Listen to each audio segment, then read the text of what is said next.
యేసుక్రీస్తుని చూపేవారు. మీరు ఎవరంటే యేసుక్రీస్తుని, నేనైనా నువ్వైనా యేసుక్రీస్తుని చూపించేవారు. హెచ్కేలు గ్రంథము చూడండి 36వ అధ్యాయము 26వ వచనము త్వరగా తీయండి. హెచ్కేలు గ్రంథము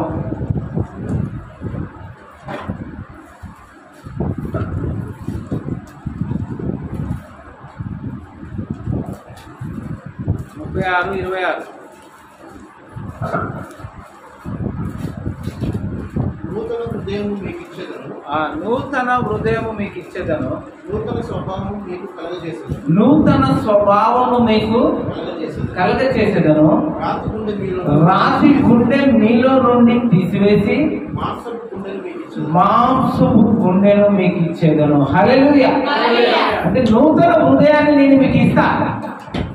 ఎవరిస్తారు? ఎవరిస్తారండి? నూతన హృదయం ఇచ్చేది ఎవరండి?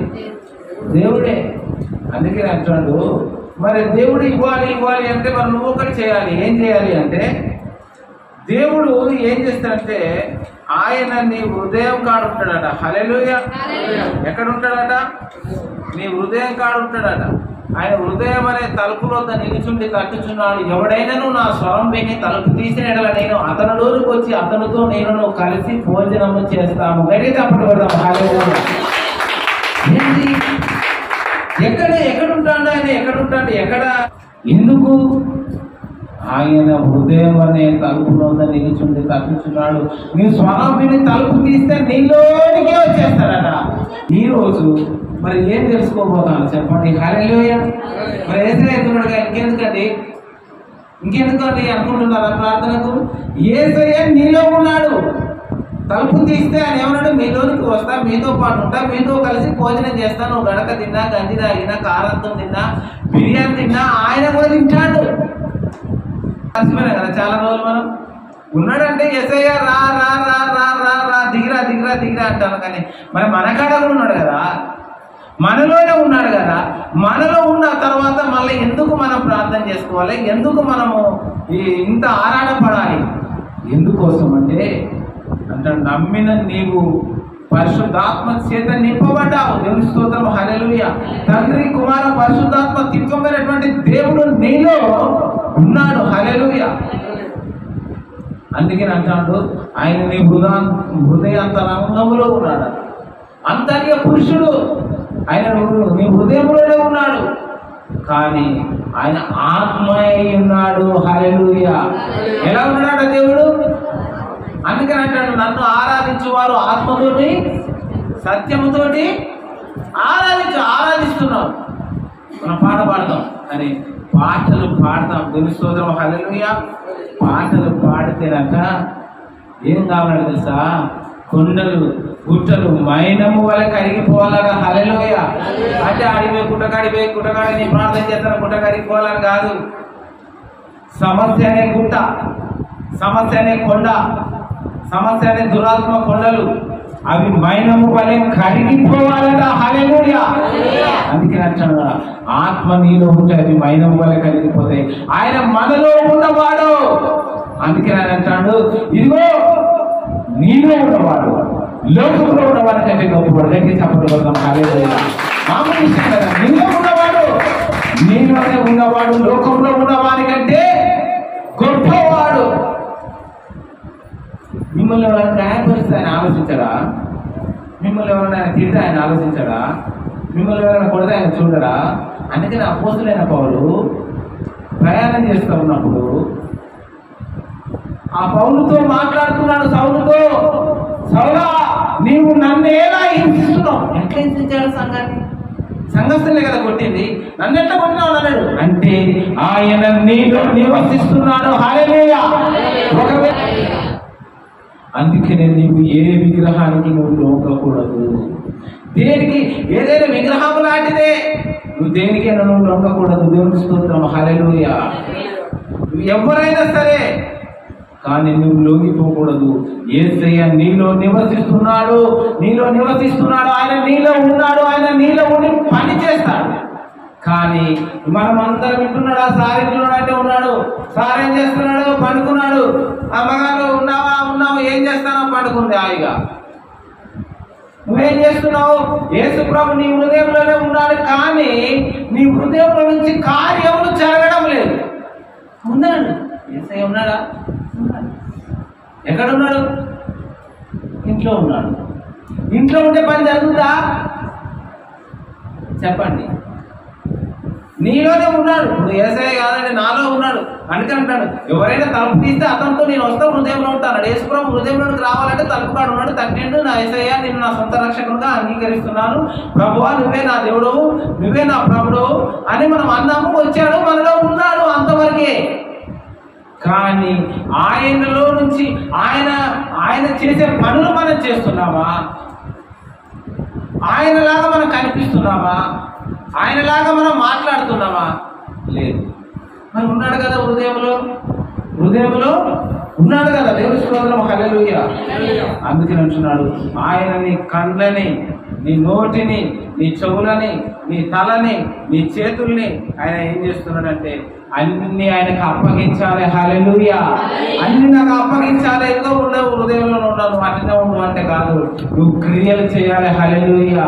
అందుకంటే క్రియలు లేని విశ్వాసము మృతం. క్రియలు ఉన్నాయి కానీ విశ్వాసం లేకపోతే మృతమాట, చచ్చిన వాటితో సమానము. అందుకని మనం ఏం చేయాలంటే మీరు వెళ్ళాలి. నేను కూడా అనుకున్నాను, కానీ వాక్యం కూడా నేను వింటాను, చదువుకుంటాను. విన్నప్పుడు అనిపిస్తుంది, అదే మనలో ఉన్న దేవుణ్ణి మనం ఎందుకు ఇంకా బయలుపరచలేకపోతున్నాము? మనలో ఉన్న దేవుని ఇంకా చూపించలేకపోతున్నాము? మనలో ఉన్నటువంటి ఆ ప్రభువుని అనేకులకు మనం కనపరచలేకపోతున్నాం. దేవుని స్తోత్రం, హల్లెలూయా.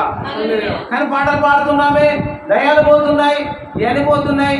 అందుకని అవి మైనము వల్ల కరిగిపోతాయట. హల్లెలూయా. ఆ సమస్యలు కరిగిపోతాయట. కానీ కేవలం మనం సమస్య కోసమే కాదు దేవుని నమ్మేది. హల్లెలూయా. సమస్య కోసం మనము దేవుడిని నమ్ముకోలే. మనం తెలియనప్పుడు అనుకుంటున్నాం, దేవుడు నన్ను బాగు చేస్తే దేవుడిని నమ్ముకుంటలే అని అంటాం. కానీ నమ్మిన తర్వాత అసలు కథ మొదలైతే దేవుని స్తోత్రం, హల్లెలూయా. నమ్మకం ముందు ఏదో నాకు రోగం బాగైంది, లేకపోతే అది బాగైంది, ఇది బాగైంది అని మనం నమ్ముతాం. ఎందుకంటే కష్టాలు, రక్షణకు మార్గాలు, శ్రమ కలగక మునుపు నేను త్రోవనిచ్చి శ్రమ కలుగుట నాకు మేలైన కీర్తన గ్రంథం 119 వచనంలో ఉంటుంది, 69వ వచనంలో ఉంటుంది.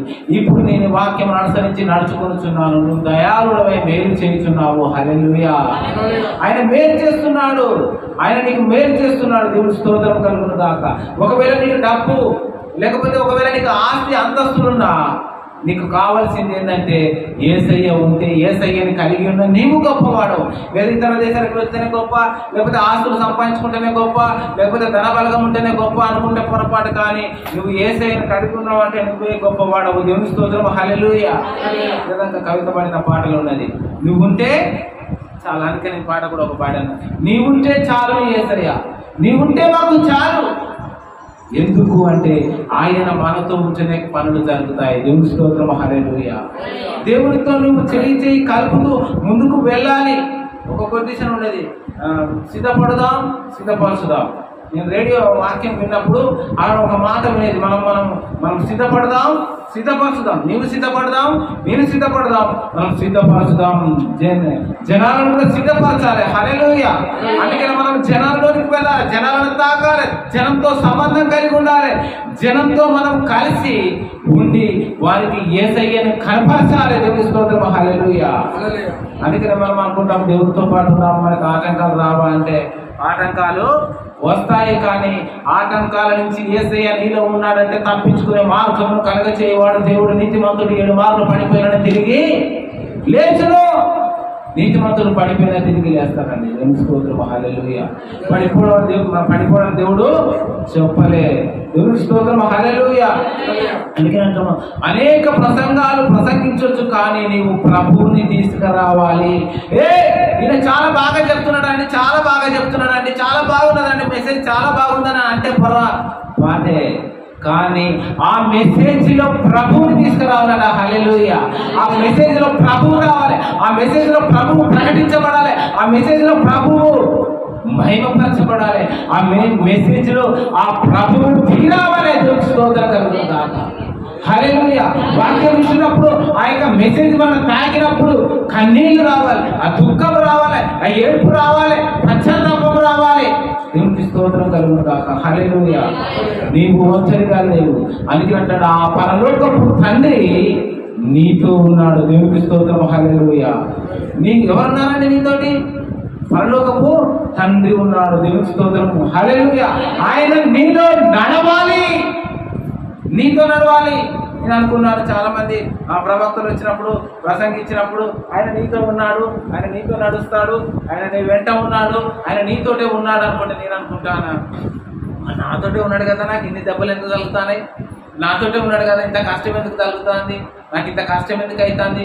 నాకు మొన్న దినం నా చేయికి దెబ్బ తగిలింది, ఏళ్ళు మొత్తం బ్లాస్ట్ అయింది. 10 కేజీల పాటలు ఇట్లా గుంజేసరికి ఏళ్ళు మీద పడితే చెమటలు కమ్మి అర్ధగంట సేపు భుజమంతా గుంజేది. అప్పుడు అనిపించింది.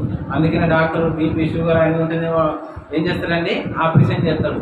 అంటే మన శరీరానికి ఇంత దెబ్బ తగిలిపోతే మనకి ఏమైపోతుంది, విలువిలా లాడిపోతుంది. ఇంత దెబ్బ తగిలితే నాకు ఇట్లా అయిపోతే యేసు ప్రభు నీ కొరకు నా కొరకు ఎన్ని దెబ్బలు తిన్నాడండి, ఎంత కష్టపడ్డాడండి, ఆయన ఎన్ని శ్రమలు అనుభవించాడండి, ఎన్ని బాధలు అనుభవించాడు. ఆయన నీ కోసమే. దేవునికి స్తోత్రం. హల్లెలూయా. అందుకని అంటాడు నీవు ఒంటరిగా లేవు, ఆయన నీతో ఉన్నాడు. ఆయన శ్రమలన్నీ అనుభవించి నీతో వచ్చాడు, నీలో ఉండి శ్రమలు అనుభవిస్తున్నాడు. నీకు దెబ్బ తాకితే అది ఎవరితో తాకినట్టు కాదు, ఆయనకి తాకినట్టు. హల్లెలూయా. అందుకని అంటాడు ప్రతి విషయం దేవునికి కృతజ్ఞతాస్తుతులు చెల్లించుడే.